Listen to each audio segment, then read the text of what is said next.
I'm the Australian representative on this competition.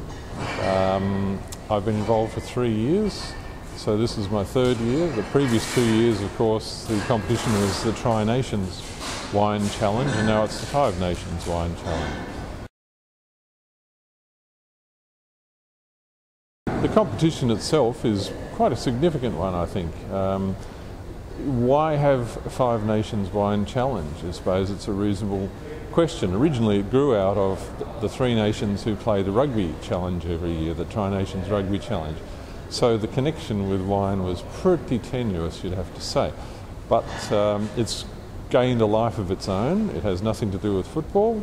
It has everything to do with, I think, putting our wines on, if not a world stage, then certainly a good comparable stage in terms of New World wine countries and Southern Hemisphere wine countries. So the 5 nations are all Southern Hemisphere, leading wine producing nations, and I think we'd all call ourselves New World.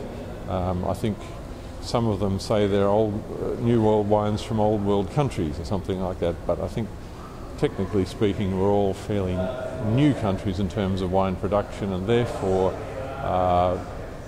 pretty comparable in many ways.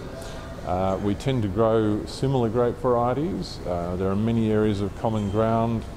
Every country may not produce dry white wines from Semillon, for example. That's an Australian specialty.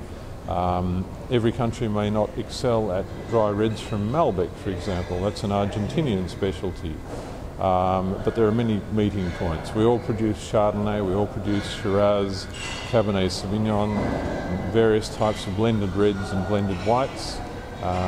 Most of us produce high-level sparkling wine. In fact, we probably all do. I haven't looked at the results this year, but it was certainly a very strong sparkling wine class this year. It is, of course, at the high level. There's nothing cheap and cheerful here. We're not about finding good value for money, inexpensive wine. This is about no holds barred, serious top end wine. It's the best each country can do. And it's really interesting for us to see how the different styles produced in those 5 countries look when they're put together on a table, completely unannounced, all mixed up. There's no rhyme or reason to the sequence in which they're judged. We have no idea which country, when we pick up a glass, we have no idea which country produced that wine, and quite often it's not easy to tell. We don't try to tell, of course. We don't try to guess which country produces the wines. That would be quite counterproductive. In the past, I guess, Australia and New Zealand have dominated this competition in terms of the results. This year it was completely different. South Africa did extremely well. Chile and Argentina also did well in terms of the trophies. I think Chile and Argentina both won as many trophies as Australia did. New Zealand and South Africa both won more trophies than the other 3 countries. So South Africa really did come up a notch this year, several notches probably. An extremely good result for them. Australia was the overall winner of the competition. That's not always a shoe-in either. It's usually between Australia and New Zealand for the top wine country of the competition.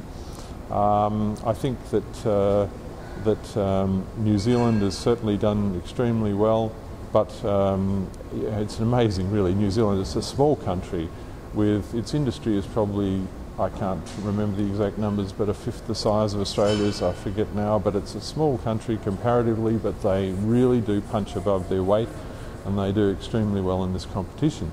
South Africa, I wonder how important screw caps were to the South African white wines, because their white wines seem to have done very well this year, and I think they're a bit behind Australia and New Zealand in terms of their speed of adoption of screw caps. But I think it's something they really needed to do, especially on their white wines. And I suspect this year that their much improved result, there may be a factor of screw caps in that.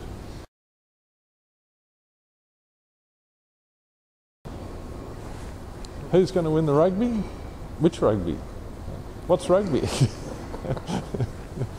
Is that a round ball or a... an oval-shaped ball.